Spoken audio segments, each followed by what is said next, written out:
Noli, Noli, ramdam kita kanina. Ramdam kita. Kasi sinasabi mo, pag dumarating ang mga eleksyon, dito lang naglalabasan yung mga politiko. Pero, alam mo, kapatid, I would like to emphasize that yung order ng ating Pangulo at ni Speaker Martin Romualdez, hindi pa naman mangangampanya si Pangulong Marcos eh. Pero nakita nyo na pakikipaglaban na ginagawa niya sa mga bansang gustong sumakop sa ating lugar. Hiniharap na niya ang kanyang pagkatao. Kaya may eleksyon man o wala, lalaban tayo sa kanila.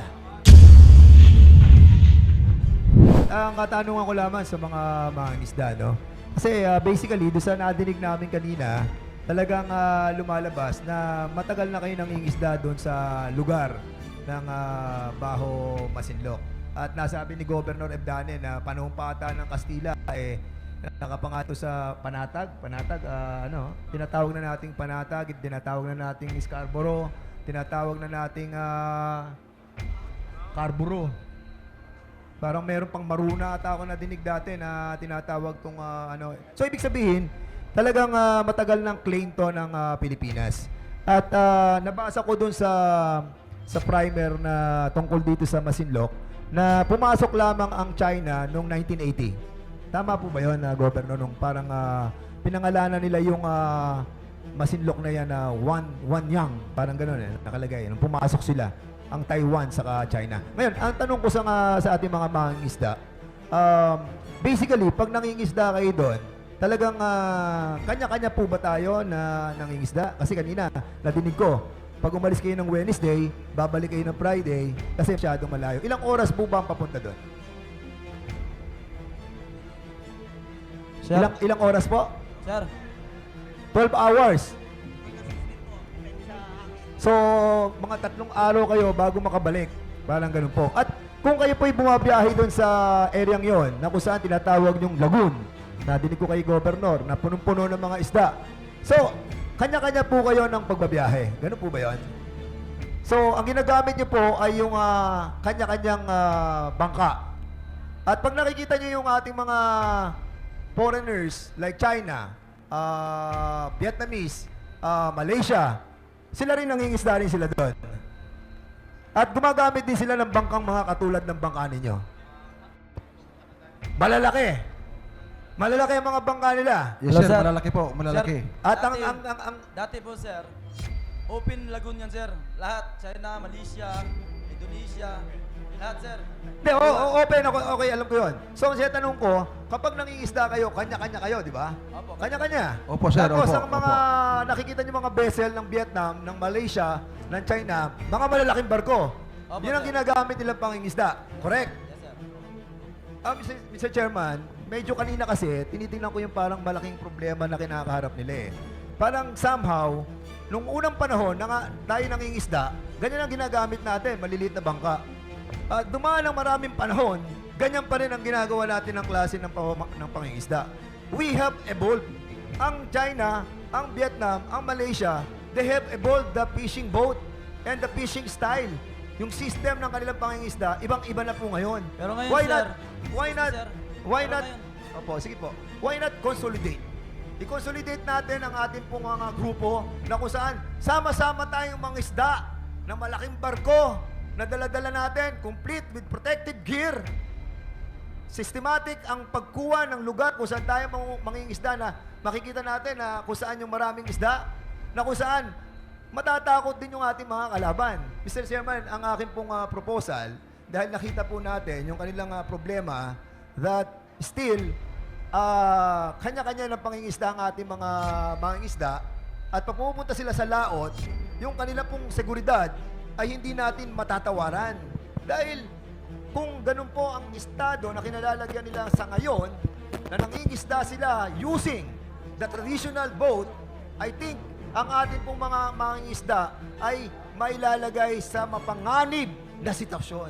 Kaya, I would propose, Mr. Chairman, siguro parating natin kay Speaker at sa ating mahal na Pangulo na i-equip natin ang ating mga... Ano po ba kayo? May kooperatiba po ba kayo? Ano, halimbawa po, sa samahan po ninyo, ilang kayong mga mangingisda na may may-ari ng mga bangka? Kasi may nadinig ako sa inyo kanina na may mother boats kayo eh. Pero yung mother boats nyo, halimbawa, dumating na kayo, grupo na, isang malaking meron po ba kayong parang pinaka-mother boat? Pero gaano po ang kalaki yung mother boat nyo? Yung mother boat mo namin, sir, kumakarga po ng 6 na tonelada, ganyan po. 6 na tonelada. Oo, more or Pero less yung yan po. sa mga Malaysia, sa China, gaano kalaki yung kanila? Barko na po yun, sir. Malalaki Yun. na. Oh. Yun ang nga sinasabi natin Opo. eh. I think, sa aking pananaw, siguro, kung magsasama-sama po tayo, lahat ng ating mga isda, i-consolidate natin, tingin ko, in group, we have that power. No? Na tingin ko ay mas magiging deterrent sa ating mga kalaban. Kumbaga, protection po natin yun. And siguro, ang kanina si ano pangalan mo, brother? Noli, ramdam kita kanina. Ramdam kita.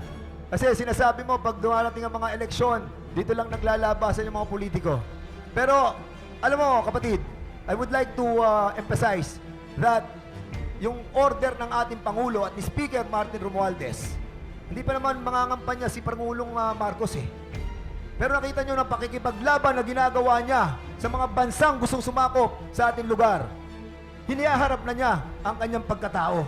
Kaya may eleksyon man o wala, lalaban tayo sa kanila. So, sana kapatid, bigyan mo ng tsansa kasi itong isyong to is a national concern. Hindi lamang yung isdang kukunin nyo at kakainin nyo sa araw-araw ang ating pong iniisip dito. Ang ating pong primary objective ay yung tuluyan natin makuha ang area upang sa ganon, saganang makakapagpangisda ang ating mga mamamayan dito sa probinsya ng Zambales. So, Mr. Chairman, yun lamang po at maraming salamat.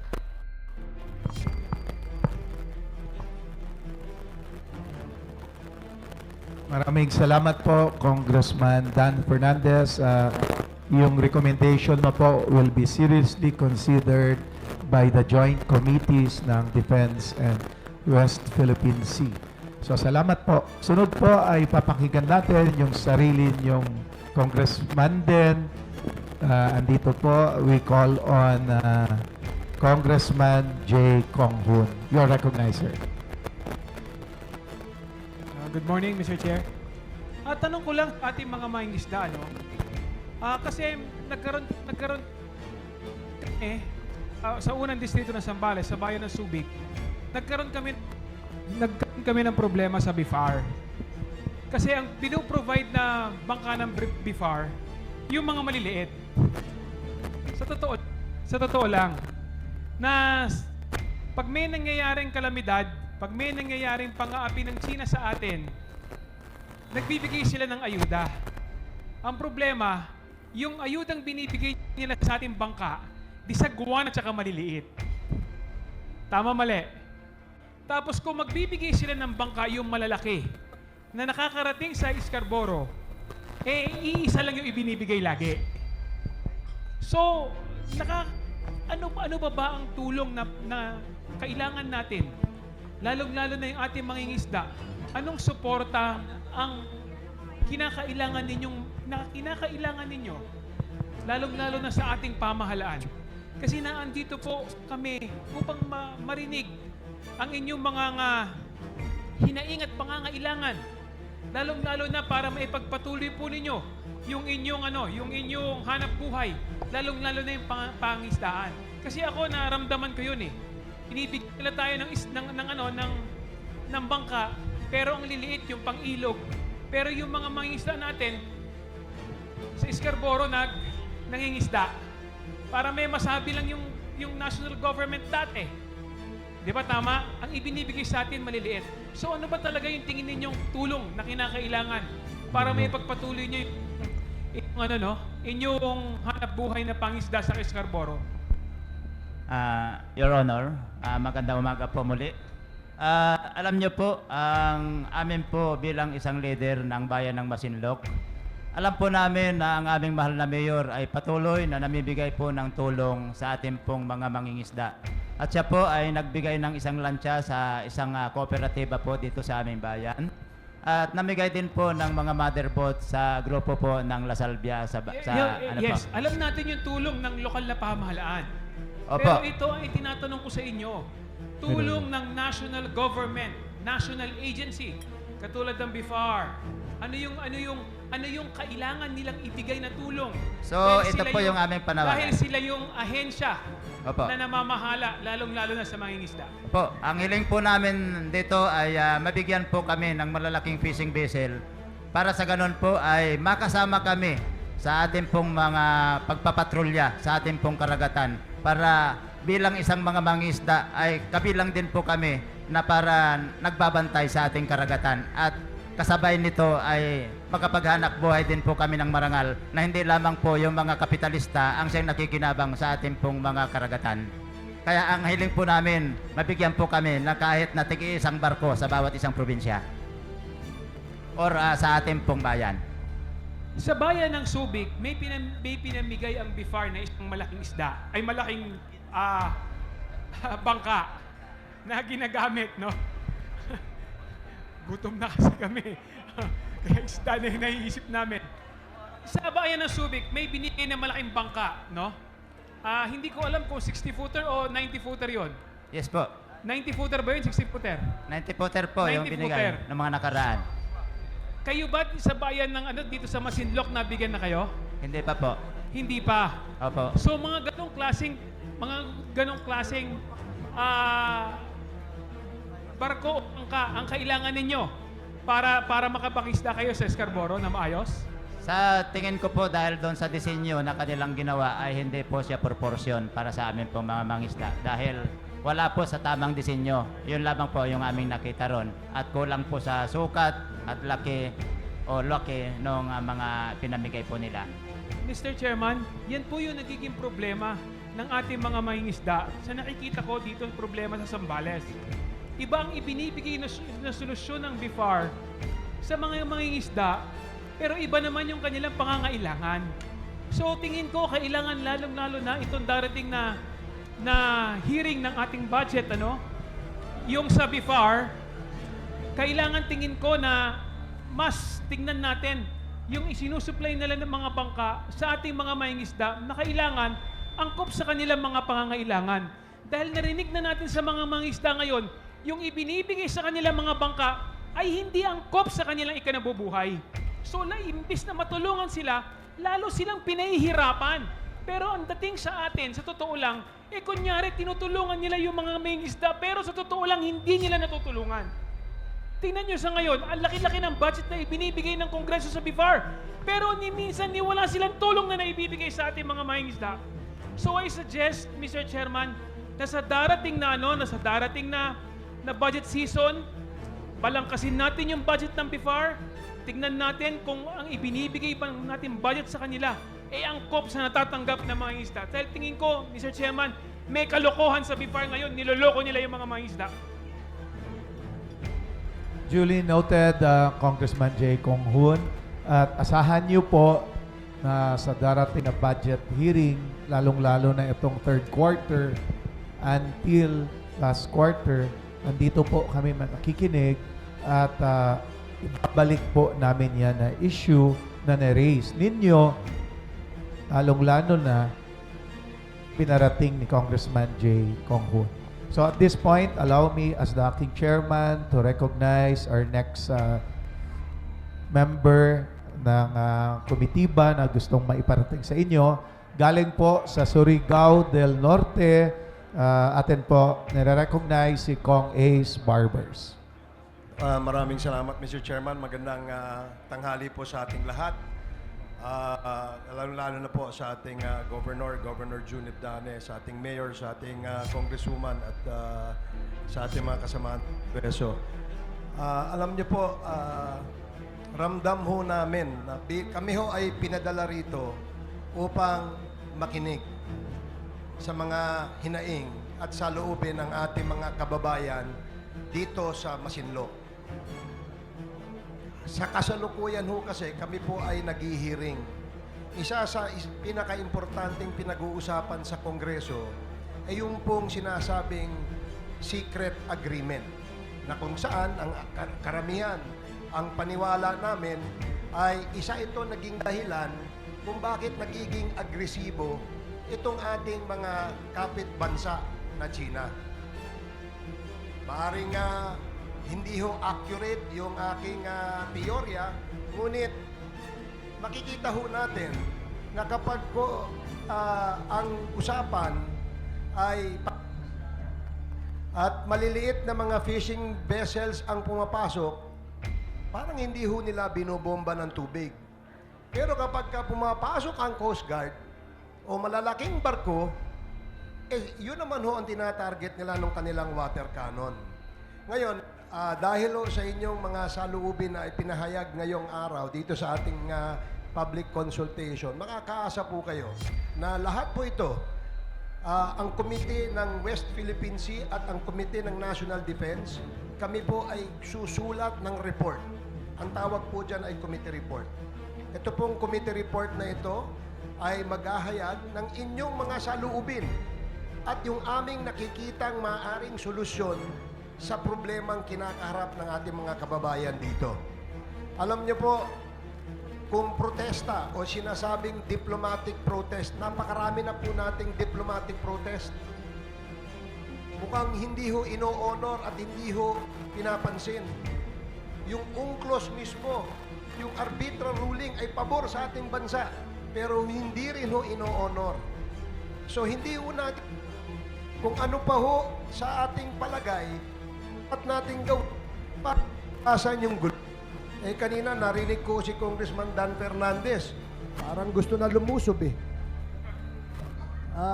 Sa aking paniwala, nagkulang ang inyong local government, no? Ang inyong probinsya at ang inyong lokal na pamahalaan dito sa Masinloc. Dahil ang aming immediate na maitutulong sa inyo ay makapagbigay ho ng panandaliang suporta sa pamamagitan ng pagbabaho ng mga ayuda na galing ho sa atin sa national government, papunta sa local government at parating ho sa ating mga kababayan. So yan ho, nagpapasalamat nga po ako dahil aktibo yung inyong local government units. Dahil nakapagbigay na po sila ng mga ayuda. Pero hindi ho ito yung solusyon sa problemang kinakaharap nyo.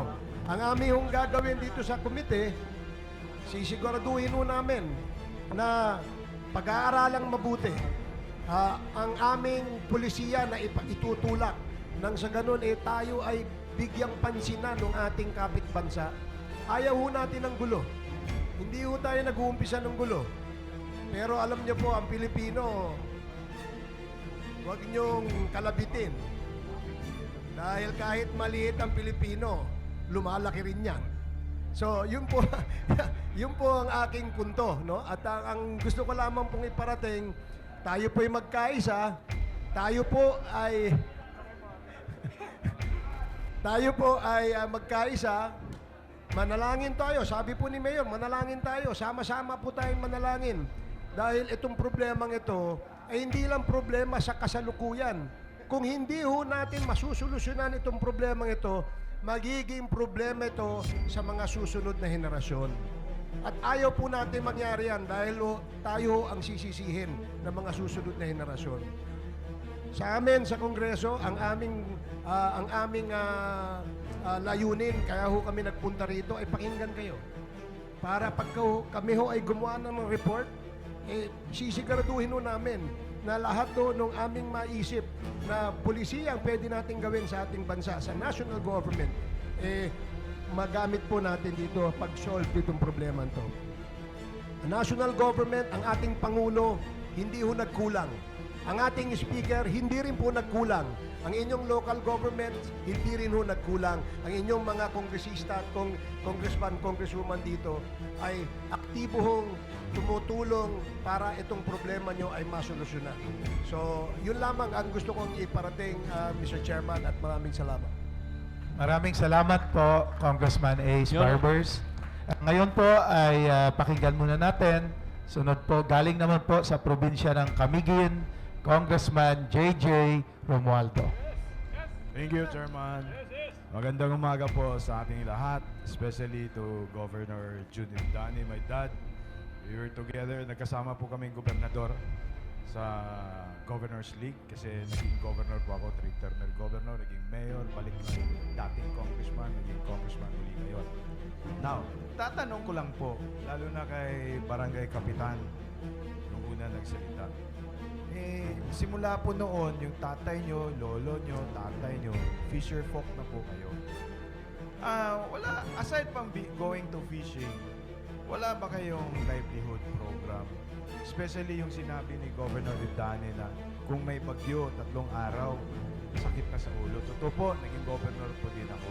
Naging mayor pa, 1 term lang. Balik ako sa Kongreso. Ngayon, tatanong ko lang po. Kasi kung fisher folk ka lang in all your life, hindi ka naman mabubuhay doon.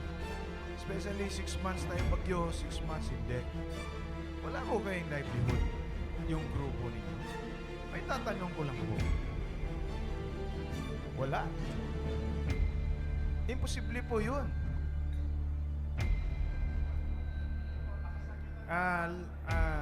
Kasi hindi na gumagana itong microphone eh. Baka pwede palitan yung batteries. Yeah. Ano po yung, mayroon po sir, mayroon. Anong livelihood? Masasagot po ng aming former kapitan sir. Sige. San Bago Miguel- na po kayo na kapitan? Bago? Bago po sir, bago. Dati kagawad po kayo? Opo sir, opo. Hindi mo alam na kagawad ka na mayroong livelihood kayo na fisher folk? Mayroon sir, mayroon. Ano po yun? San Miguel Corporation po sir, San Miguel Corporation. Yeah, anong San Miguel? San Miguel yung kay Mr. Ramon Ang? Anong ano natin? Anong Ha? livelihood po yun? Ha? About fishing po yan sir, about fishing. Kaya nga, wala nga kasi masama ang panahon. Masama ang panahon. Hindi kayo mga pangisda. Hindi kayo mga pwede sa laot. So, dito sa lupa, anong ginagawa nyo? Kasi sabi ni Noli, umiyak siya kasi hindi daw makapag-aral. Tapos yung politiko po, lumalabas lang pag tuwing eleksyon. Iko-correct ko lang po yun. Hindi ko alam kung saan politiko yan. Kasi sa akin, tatay ko pa ako, yung anak ko, yung politiko rin. Hindi naman kami natatalo. Kasi nandiyan kami, hindi lang yung sinasabi kanina ni Congressman Dan, tsaka ni Congressman Ace, yung Pangulo, si Speaker, hindi politika. Nandiyan kami araw-araw. Nandun din kami araw-araw. Kung ganun yung politiko yung sinasabi mo, huwag mong butuhin. Di ba? Sisisihin mo agad ng politiko. Hindi naman pwede siguro. Kasi kami nga, ang tagal na namin sa politika, pati yung anak ko. Lahat to, from cradle to grave, inakay po namin sa brand of politics namin sa probinsya. Now, babalik tayo, sir. Anong livelihood? Sir, actually sir, nung kapanonan po ni former Kapitan Misa, mayroon po kaming ginawang tinapa. Nagtitinapa po kami. Kanya lang po sa kakulangan po ng pundo, hindi po nag-link po yun sir. Pero po sa amin po mangingisda, katulad ko po, pag panahon po ng pangingisda, nag-iipon po kami. Para po pagdating po ng bagyo, Yes. kasi sir, ang bagyo, 3 araw, 5 araw, wala na po. Pagkaraan po ng bagyo, doon po kami singit, doon po kami mangisda. Ganyan po yung alternatibong ano po namin sa bayan po ng Santa Cruz. Yung mga asawa po ninyo, wala pong livelihood? O sila po nagtitinda yung kita nila? Yung iba po sir, nagtitinda. Yung iba po, ibinibigay po namin sa mga buyer. Dahil doon po kami umuutang kung wala po kaming konsumo na ginagamit po namin sa sarili po namin pamamalakaya. Now, doon tayo. Sinabi mo buyer. Yung buyer po, hindi yung kasama sa grupo ninyo. Hindi po sir, individual. So, doon kayo nangungutang. Yes sir. 5-6. Hindi ho 5-6 sir. Ano? 6-6. Hindi ho. Oh, Pag bilang mangisda po sir, mangutang po kami doon, halimbawa, hindi po makalaot ng 4 na araw. Oh. Manghiram po kami ng 2,000. Ganun po yun sir. So, pag sinauli nyo 2,000, walang tubo yun? Wala sir, wala. Ang bait naman nun. Kasi sir, yung isda po namin, doon po namin ibinibigay sa kanila. Kaya nga, pero Oh. yung puhunan, walang kita yun. Wala po sir, wala. talaga? Opo, sir. Yun, diba? Kaya nagkagulo, hindi pwede mag-isa. Mismo sa kooperatiba, nag-iwalay din yun. Pag may isang kumukuha na ng pera, nagamit na, wala na talaga. Tama yun po, sir. Tama. Po yun. Now, tanong ko lang, kaya mawawala na yung isda dahil check o dahil sobra na ang fisher po, nag-overfishing po dito po sa Masinlong or Panaharat or sa Caborosyon. Hindi po ba, di kaya dahil marami na po kayo, marami na po kayo, marami po kayong mangingisda. Opo, sir. Sa dami po ng mga isda, sir. Siguro minsan. Kap, sandali. Mukhang hindi na nabibig. sa area ng Scarborough. Di ba? Pero humuhuli po. Di ba may batas po tayo? Di ba hanggang 15 nautical miles po tayo? Opo. From the shoreline? Opo. So yung sumusobra na, ibig sabihin yung in-check, pumapasok. Opo. Pumapasok sa Pumapasok. dito sa beyond, yung within 15. Doon po sa mga 80 miles, 70 miles Hindi, from 15. dito. Ay, hindi po, hindi. Hindi sila pumapasok. Hindi. Outside 15 Opo. nautical miles. Opo. Doon sila pumapasok. Opo. Yun ang pinagbabawal nila. Yun po. Yung sa ano po, bandang nasa 110, 120, 130, 140. Nautical Yun na po miles. ang binabawal nila. Pinabawalan nila. Yung malapit na po sa Scarborough. Ibig sabihin, yung 15 nautical miles, within 15 nautical miles, alis na ubus na po yung isda dyan. Dahil marami po kayo. Di ba? Parang ganun.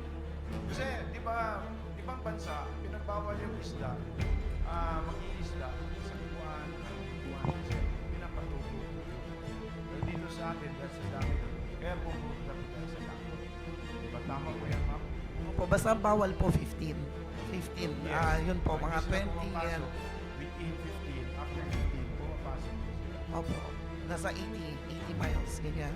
Oo, 18 miles. Kaya doon o binabawal. Kaya yun ano namin ni Congressman Hayes, bakit ganun? Kasi kayo po, matagal na, ninunong nyo pa, parents kayo, binagbawal na yun. Wala naman sila noon. Di ba? So yun ang gusto natin establish. Baka merong secret agreement. Bakit bigla? Bakit bigla? Tama po yun.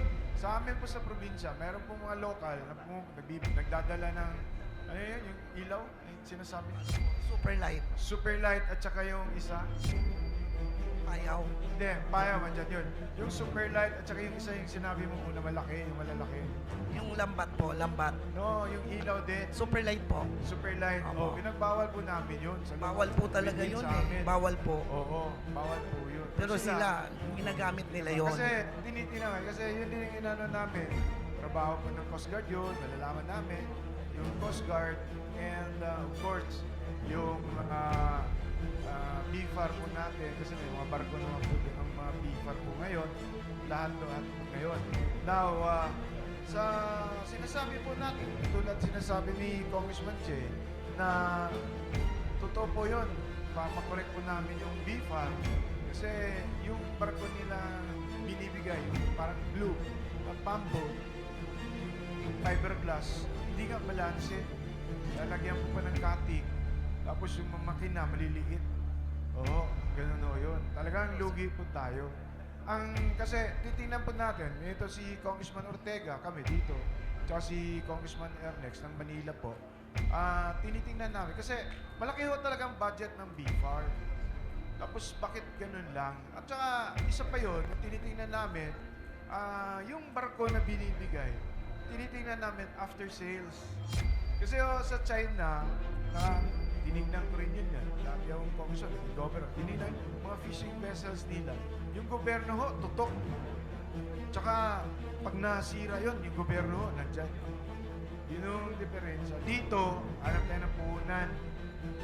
Kung matagal kasi sa bangko eh. Bangko tayo, matagal. Dito tayo mapunta sa nagpapahiram. Sobra naman, 6'6" naman talaga. So, lugi talaga.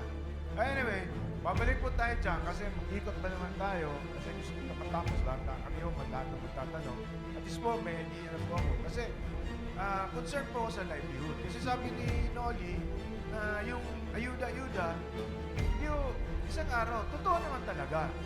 Totoo talaga. Yung ayuda, isang araw lang, lalo na pag nagpaparaha ka, lahat ng cellphone mo, lalagyan mo ng load. Ubus talaga yan. Pero, ibang livelihood naman na kung masira yung bangka nyo, gano'n, na mayroong alternative na saan kami sa gobyerno makatulong. Whether the local chief executive, the provincial government, of course, sa amin sa national. Ganun. Yun ang tinitingnan namin. Kaya kami bumaba with our speaker, Martin Romualdez, na alamin talaga natin. Kasi nagmamadali rin kami. Kasi 2 taon na si Presidente, 4 na taon na naman. So mga fast track man lang, maumpisahan lang. That's why, especially this one, from the secret agreement, then anong hanap buhay when it comes to, you know, bad weather or other circumstances na nasisira po yung hanap buhay. Thank you po. Babalik po. Second round kami. Thank you, Chairman. Maraming salamat po, Congressman J.J. Romualdez. Sunod po ay tatawagan natin Congressman J.J. Romualdo po. Palakpak. For the record, Sir Romualdo po. Yung Romualdez, plural ng Romualdo. Maraming salamat po, Cong J.J. Romualdo. Tawagin naman po natin ang representante galing sa City of Manila, Congressman Ernesto Dionisio. Maraming salamat, Mr. Chair. Magandang tanghali po sa ating lahat.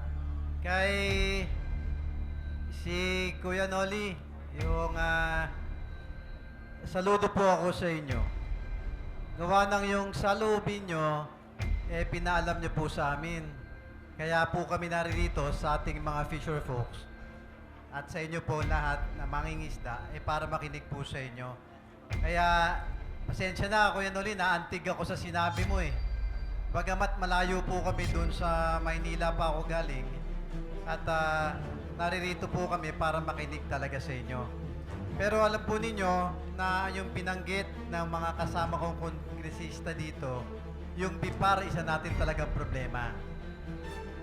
Susolusyonan po namin yan na yung dapat ninyong matanggap, hindi po nila dapat kinukurutan. Tama na. Sisiyasatin po namin, makakaasa po kayo. Gaya ng sinabi po ni Congressman Dan, na yung mga napag-iwanan na yung pangingtang gamit natin, gagawin po natin makabago. Dahil may pondo pong binibigay ang pamahalaang nasyonal sa BIPAR. Isa po yun na makakaasa kayo sa amin. Pangalawa po, yung livelihood. Opo, nakagisnan natin na nangingisda tayo. Tama po, yung ayuda pansamantala. Pero marami pong programa yung pamahalaang nasyonal. Gaya po doon sa amin sa Maynila, may programa po ako na ginagawa namin, ang tawag namin na Hanep Buhay Program. Kung saan binibigyan po kayo ng kabuhayan bukod sa pangingisda. Baka po magawa din natin sa inyong lugar. Pero para lang po malaman ninyo at sa lahat ng mga mangingisda natin, si President BBM po kasama si Speaker Martin, nagsalita na po na ang presensya ng mga barko ng ating bansa pararamihin po dito malapit sa inyo, sa West Philippine Sea. Ito sa aking pananaw, makatutulong po na masolusyonan yung pambubuli ng mga mararamang bansa. Dito po sa atin, alam ko pinagdadaanan ninyo, hindi po madali ang buhay. Mahirap maging mahirap. Doon po sa amin sa Tondo, sa Maynila, mahirap din po ang mga tao doon. Pero wag nila tayong aabusuhin. Dahil ang mahirap, marunong lumaban. Kahit mas mahirap ang bansa natin sa bansang China, tama na. Nakakalungkot, tama na. Mahigpit po ang binitawan ni Pangulong BBM. Dadalhin po ang mga barko ng ating bansa dito sa West Philippine Sea. It is a strong signal. Strong signal hindi lamang sa China, kung hindi sa buong mundo, na we will not cower sa bully. Kasama niyo po kami, mga kongresista ninyo. Nakikinig po kami at lalaban po kami para sa inyo at para sa ating bansa. Marami pong salamat at naririto po kami.